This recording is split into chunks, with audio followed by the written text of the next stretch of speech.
Саламатсыздар ма, қадірлі қонақтар. Біздің отбасымызда кішкентай осындай жағдай болып қалды.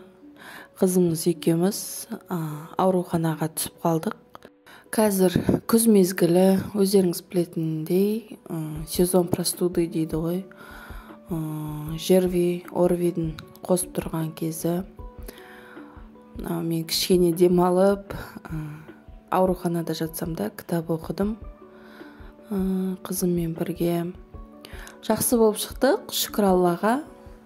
Қазір сіздерге кішкене дренажды массажды қалай жасау керек екенін түсіндіріп кетейін. Үй жағдайында да істеуге болады.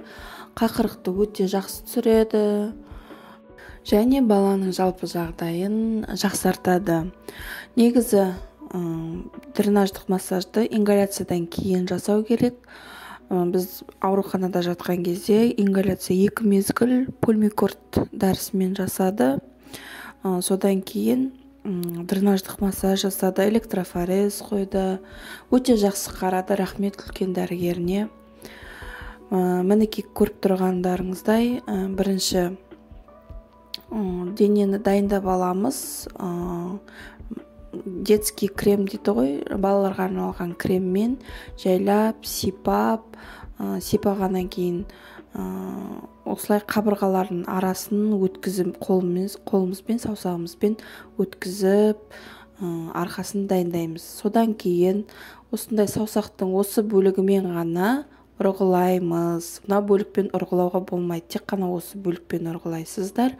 Жаймен ғана жұлынның бойын, позвоночник дейді ғой, жұлынның бойына тигізбей, сосын ас жаққа қарай, бел жаққа қарай ұрғыламаймыз. Ол жақта бүйрек орналасқан. Тек қана осы өкпе бөлігін ұрғылаймыз әдемілеп екі жақтан. Бұл бала кішкентай 3 жасқа дейін негізі өзі қақырықтың өздігінен түсіре алмайды. Сол себептен дренаждық массаж ашып қойып, бұлай шешіндіріп, крем жақпай ақта осылай сыртынан, киімнің сыртынан да ұрғылай беруге болады.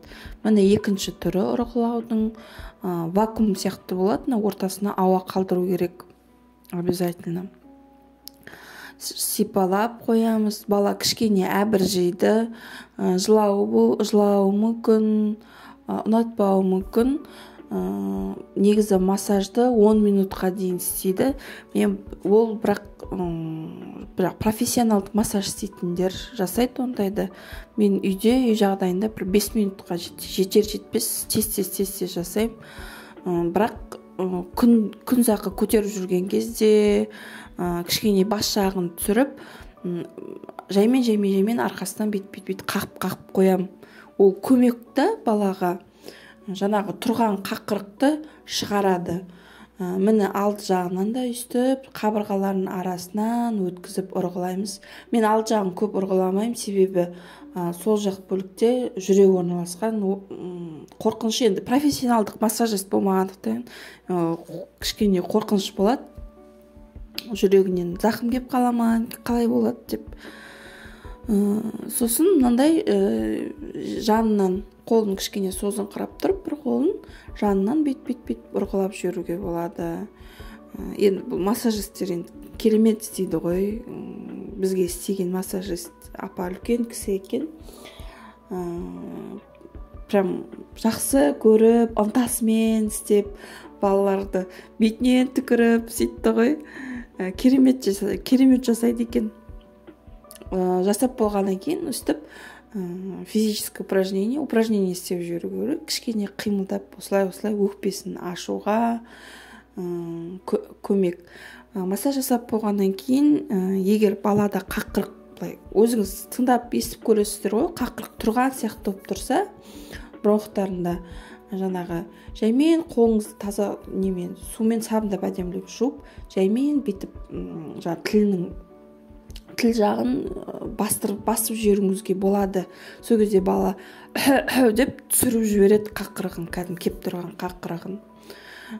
Сосын кейбіреулері айтады, былай көтеріп тұрған кезде, демалған кезде қысып жіберу керек дейді.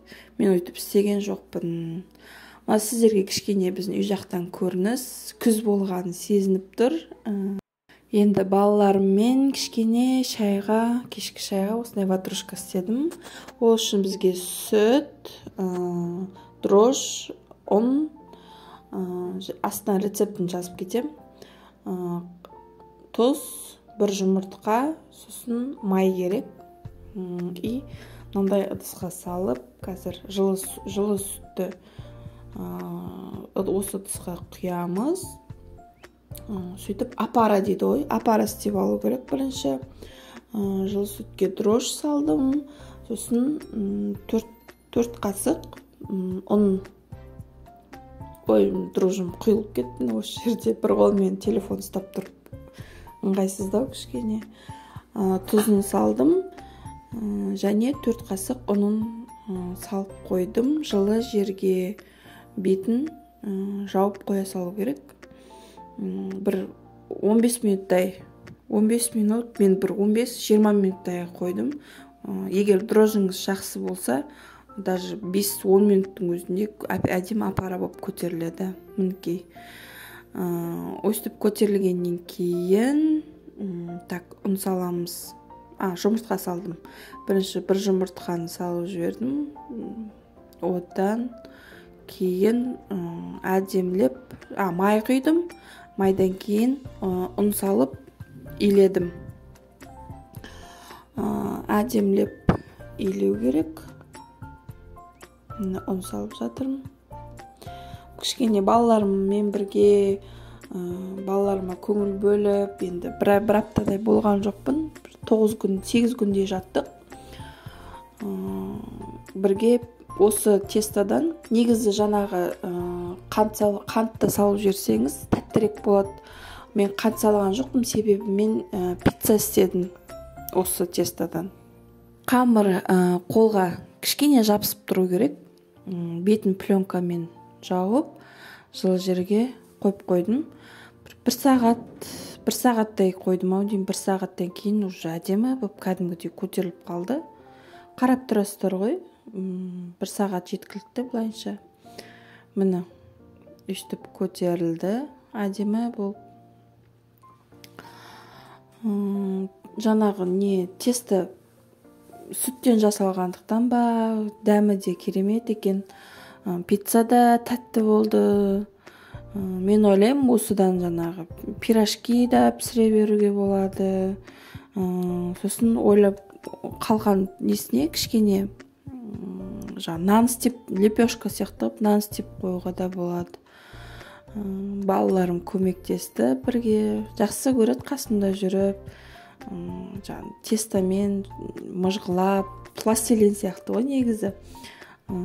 Көмектесіп мұжғылаған жақсы көреді. Өстіп бөліктерге бөліп алдық. Әдемілеп, домалақ қылып.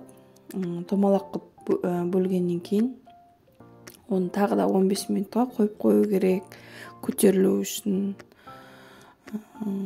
Ватрушкам қантты тәтті болған жоқ, себебі қант қосқан жоқпын тестасына, бірақ ішіндегі сүзбесіне, творогына қант қосқандықтан жақсы, шаймен ішуге ыстықтай керемет болды. Міне екінші балам да жүр көмектесіп. Балаларға бір аптадай болған, үйде болмағасын көңіл бөлген жақсы. Бірге өстіп тамақ істеген, үйде мен ойлаймын, кішкентай кезіндерін еске алып, осылай бірге істегедік деп ойлайды шығар деп. Міне балам пицца істеп жатыр, мен жайып бердім.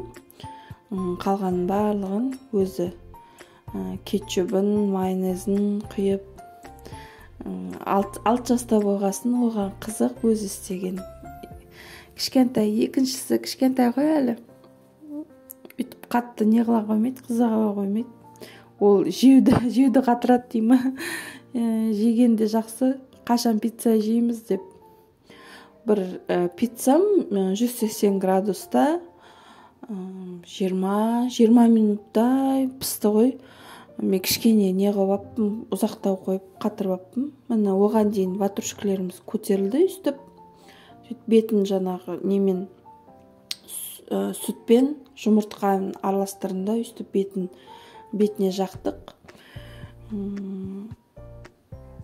Міне өте әдемі сияқты. Ортасын стаканмен ойдым. Мінекей, астарыңыз дәмді болсын. Келесі кездескенше сау болыңыздар.